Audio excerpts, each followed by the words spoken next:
Bonjour à tous, j'espère que tout le monde va bien. Alors aujourd'hui, petite vidéo qui va tourner autour du dopage. J'ai choisi de parler du dopage parce que j'ai eu énormément de demandes et que ma boîte mail, que ce soit mon Messenger, Insta ou Facebook, ça fait des semaines que je suis débordé de messages de ce style-là, à savoir si je suis des gars sous chimie, etc. Vous verrez plus tard, je vous répondrai que oui et dans quelles conditions. Et à la fin de la vidéo, je vous expliquerai quel est le jugement que vous devez avoir parce que oui, le mien sera le bon. Je ne me prends pas pour Dieu le Père, mais vous allez voir que ma manière de penser, je pense, est de loin la meilleure pour aborder ce thème-là. Alors, le dopage, c'est quoi? Déjà, on est dans un monde, le fitness, où le dopage, ça saute aux yeux. On veut du muscle, on veut du volume, on veut de la définition, on veut être sec, donc directement, ça tape aux yeux quand quelqu'un est chargé. Dans les autres sports, on a du dopage qui est plus sur l'accès performance, que ce soit en cyclisme, en athlé, en boxe, etc. Ça tape moins vite à l'œil et à l'esprit que les gars sont chargés. Et pourtant, quand on voit au Tour de France que sur la même étape, en 10 ans, ils gagnent 2, 3, 4 minutes, c'est pas parce que le vélo il a gagné 100 grammes grâce à une nouvelle fibre de carbone ou autre. Non, non, du dopage, il y en a absolument dans tous les milieux, mais c'est vrai que la part belle est fitness, musculation, crossfit, etc. Pourquoi est-ce qu'on en vient au dopage? Avant, vous aviez monsieur ou madame, enfin surtout monsieur, parce que 90%, même plus que 90%, des gens qui seront visés par cette vidéo, c'est uniquement les gars, parce que les femmes touchent beaucoup moins que nous. Mais c'est vrai que les femmes, de plus en plus maintenant, commencent à se charger. J'ai encore discuté avec une, c'était cette semaine, qui me disait, moi je ne prends rien, je ne prends que du Clenbuterol. Non, ma petite, à un moment donné, il faut être honnête avec soi-même et honnête avec les autres. Si tu touches au Clenbuterol, c'est du dopage. C'est quand même un truc qui est vétérinaire à la base. C'est prévu pour les chevaux, pas pour ton petit gabarit de 60 kg. Donc, faut pas se voiler la face. Tu touches au Clenbuterol, tu es en plein dedans. Enfin, ça, c'était la petite parenthèse. Donc, pourquoi est-ce qu'on en venait au dopage? Ça commençait, monsieur qui allait vouloir se remettre en forme. Il allait à la salle de sport. Et voilà, ça durait 2, 3, 4 années, des fois plus.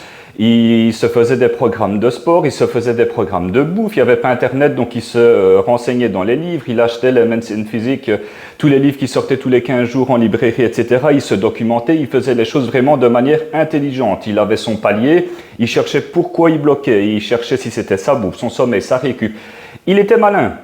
Et au bout de 7, 8, des fois 10 ans, même plus, il se disait, tiens, j'ai atteint mes limites, je crois que j'ai tout essayé, je vais peut-être commencer à m'envoyer 1 ou 2 petits produits et voir ce que ça donne. Voilà comment c'était avant. Les gens avaient vraiment une plus longue pratique et ne sautaient pas dessus. Maintenant, avec notre société de consommation, vous allez sur Internet, etc. et directement, au bout de 5 minutes, vous pouvez commander vos stéros. C'est très très facile, même en salle de sport, on connaît toutes les têtes, on connaît tous les pharmaciens, les apprentis pharmaciens avec qui c'est très facile d'avoir des choses et ils ne sont pas très scrupuleux quand ils savent fourguer quelque chose, bonne ou mauvaise qualité, quand c'est pour faire de la thune. Voilà. Donc maintenant, le petit gars, après 3 mois, il trouve qu'il a stagné, il trouve qu'il n'a pas atteint le physique des Instagrammeurs qui voient toute l'année parce que eux aussi, toute l'année, vous balancent des photos énormes et secs alors que c'est des shootings qu'ils font sur 15 jours et qui vous balancent pendant tout le reste de l'année. Et ils vous balancent de la poudre aux yeux en vous disant que c'est leur protéine qui le ramène à ce physique-là. C'est en mangeant 6 fois par jour, on connaît tous la chanson. Alors que quand tu fais 110 kilos et que tu es sec, à un moment donné, raconte-le à des chevaux, mais pas à moi. Donc voilà, à un moment donné, je pense qu'il faut faire les choses dans l'ordre. Petite histoire qui est toute récente, elle doit avoir 15 jours. J'ai récupéré un gars qui m'a demandé si je voulais bien l'aider, non pas pour un suivi entre guillemets chimique, mais pour le retaper après une cure qu'il a fait lui-même. La cure, il a gagné 0. En niveau évolution, que ce soit physique, que ce soit mental, ça l'a complètement bousillé. Pourquoi? Parce que il s'est lancé lui-même. Et surtout, il n'a pas fait les choses de manière intelligente et dans l'ordre, c'est-à-dire qu'il avait une prise de sang qui était catastrophique. Niveau santé, on était bon, mais pour faire de la masse musculaire, on était vraiment loin.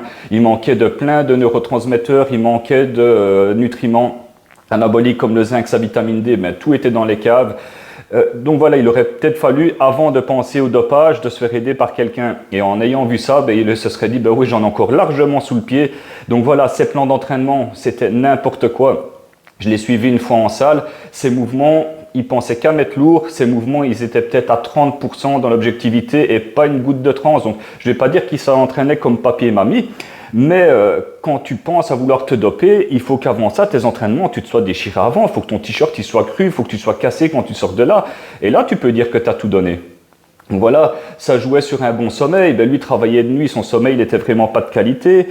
Sa nutrition, ben, elle n'était pas optimale. Donc il y avait plein de trucs à aborder avant de penser au dopage tout le temps, la facilité de se dire, ben voilà.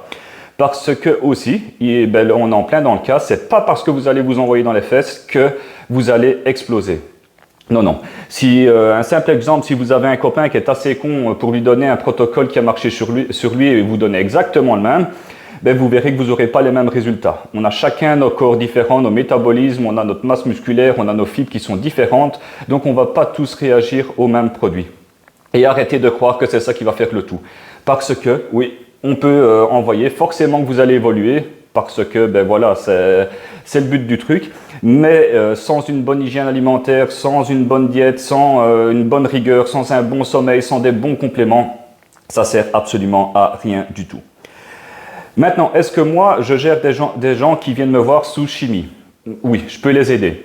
Mais je précise que je ne suis ni chimiste, ni commerçant. Donc voilà. Moi, mon but, c'est pas que ça se passe le mieux possible, c'est que ça se passe le moins pire possible. Parce que le risque zéro, il n'existera jamais. Jamais, pourquoi? Parce que c'est des médicaments à la base qui ont été faits pour les cancéreux ou autres.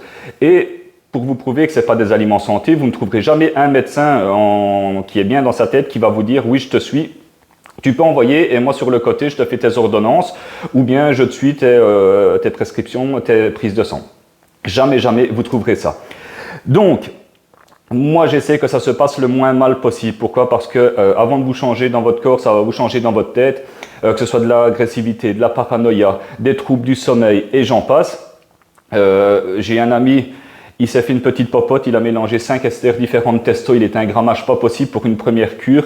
Lui qui n'aurait jamais tué une mouche, il a éclaté la tête de sa femme contre l'arcade de la porte. Donc voilà, juste pour vous dire à quel point ça vous change dans la tête ou autre. Après, il y a tous les ennuis qui viennent, la peau grasse, l'acné, la pilosité, vous pouvez perdre vos cheveux, vous avez votre foie qui peut être explosé, de la rétention d'eau, des œdèmes au niveau des jambes. La liste, elle est très très très longue. Et ça, c'est encore les gentils parce qu'à partir du moment où on veut commencer à s'envoyer du très lourd, hépatomégalie, vous avez le foie qui gonfle, vous avez le cœur qui va gonfler, qui va s'essouffler, ça peut tirer sur de l'insuffisance cardiaque. On n'est pas dans du dafalgan, donc voilà, il faut vraiment être très très très prudent. Et donc voilà, moi j'essaie vraiment de tempérer les gens qui veulent s'envoyer, parce que ma manière de voir les choses, c'est que avec ou sans moi, ils vont le faire. Donc je préfère essayer que ça se fasse le moins bien possible, le moins mal possible, pardon, parce que je m'en voudrais qu'ils se soient envoyés sans avoir le minimum de conseils sécurité, prudence à avoir là-dessus. Maintenant, comment il faut juger le dopage? Comment il faut le juger? Ben, la manière de faire, pour moi, c'est la meilleure. C'est quoi? C'est que chacun doit s'occuper de son cul. On est dans une société de jugement qui me bourre la tête, c'est juste pas possible. Que vous fassiez quelque chose de bien, de mal ou dans le milieu, vous serez toujours jugé par quelqu'un. Donc à un moment donné, si chacun s'occupe de son cul et gère sa propre santé, ben voilà, on a tous qu'une vie, on a tous un corps, on a tous une estime de soi qu'on veut aider ou pas. S'il y en a qui veulent se charger, ils se chargent, tant mieux. S'il y en a qui veulent rester natifs, ben ils resteront natifs, ben c'est leur manière de faire. Jamais, jamais, jamais j'irai juger quelqu'un, forcer quelqu'un à rester comment foncer dans les stupes, dans les stéros, dans les anabos ou autres. Non, non, chacun fait ce qu'il veut. Quand je parlais de jugement, tout simple exemple, vous allez vous entraîner 7 jours sur 7, on va vous juger, on va vous dire t'as pas de vie parce que tu t'entraînes, t'es un fou. Tu t'entraînes 2 jours sur 7, on va te dire quoi? T'es un fainéant, tu vas passer, tu n'auras pas de résultat. Tu vas suivre ta diète 7 jours sur 7, vraiment hyper clean, hyper propre. On va dire quoi? Tu profites pas, tu manges que des trucs fades et dégueulasses. Tu vas la suivre 1 jour sur 7, on va dire quoi? T'es qu'un gros porc, t'as pas aucune motivation. Donc peu importe, vous serez toujours jugé. Donc à partir du moment où tout le monde se mêlera de son cul, ça se passera tellement mieux. Pourquoi? Parce que, oui, il y a peut-être des gars qui vont se doper et qui vont avoir leurs résultats uniquement à cause de ça, mais par contre, il y a peut-être quelqu'un qui pratique la muscu depuis 15 ans et qui prend le petit truc en plus qui fait que, oui, il va exploser, mais derrière, on ne voit pas qu'il a ses entraînements 6 à 7 fois semaine, on ne voit pas qu'il a une diète qu'il maîtrise du matin au soir, 7 jours sur 7, son hygiène alimentaire, sa rigueur, son travail, ses connaissances. Donc voilà, chaque cas est différent, donc juger, c'est vraiment pas le truc à faire. Et ça, personnellement, je trouve que ça va quand même de mieux en mieux parce que je trouve que les langues commencent à se délier un petit peu plus. Moi, ce que j'aimerais, c'est que quelqu'un qui chipote ait un minimum d'honnêteté quand on les aborde. C'est-à-dire qu'un physique qui est déjà hyper beau à regarder à l'œil, que ce soit homme ou dame, hein, s'il y a un petit gars ou une petite dame qui commence et qui disent « Waouh, moi ton corps, j'adore, j'aimerais bien y faire », ben, qu'on lui dise « Oui, il y a des années de travail, etc. » Mais sache quand même que pour arriver à ça, j'ai chipoté. Ce serait quand même bien d'avoir un minimum, je pense, d'honnêteté vis-à-vis des gars qui en parlent et vis-à-vis de soi-même, parce que si on n'est pas honnête avec soi-même, bon, on n'est pas honnête avec les autres. Et ça, je trouve que franchement, voilà, il y a une très belle chaîne sur YouTube, The Rob Trainer, Rob Transformer, pardon. N'hésitez pas à aller le voir, lui, il fait venir des gars comme ça qui parlent de ça, qui assument les conneries qu'ils ont fait, vraiment pour mettre en garde, sans jugement encore une fois, et pour prouver que le risque zéro n'arrivera pas. Donc voilà, j'espère que j'ai fait le tour. J'espère aussi qu'en fonction de ça, je ne vais pas recevoir des messages pour faire des protocoles, parce qu'encore une fois, je ne suis pas chimiste, hein, donc je me réserve le droit d'aider ou pas les gars qui viendront me voir, et s'ils ont un minimum de crédibilité dans la demande. Donc voilà. Et si j'ai pu dissuader des petits jeunes qui pensaient à vouloir chipoter à n'importe quoi comme substance, et qu'ils ont eu le petit tilt en regardant ma vidéo à se dire bah, tiens, c'est vrai que mes entraînements, je suis peut-être pas à l'arrache à fond, je suis peut-être pas à fond dans ma diète, et ma prise de sang, j'ai jamais regardé, ce serait bien que je pique une fois pour voir mes marqueurs métaboliques, anaboliques, où est-ce qu'ils en sont pour naturellement encore m'exploser. Ben, si j'en ai dissuadé un ou deux, moi j'aurais gagné ma journée. Donc voilà, je vais vous laisser là-dessus. Je pensais faire une vidéo de 3-4 minutes, mais ouais, on arrive à 12 là tout doucement. Et avant que vous endormiez, ben, je vais vous dire au revoir et à bientôt pour une nouvelle vidéo. Bonne soirée à tous, ciao ciao.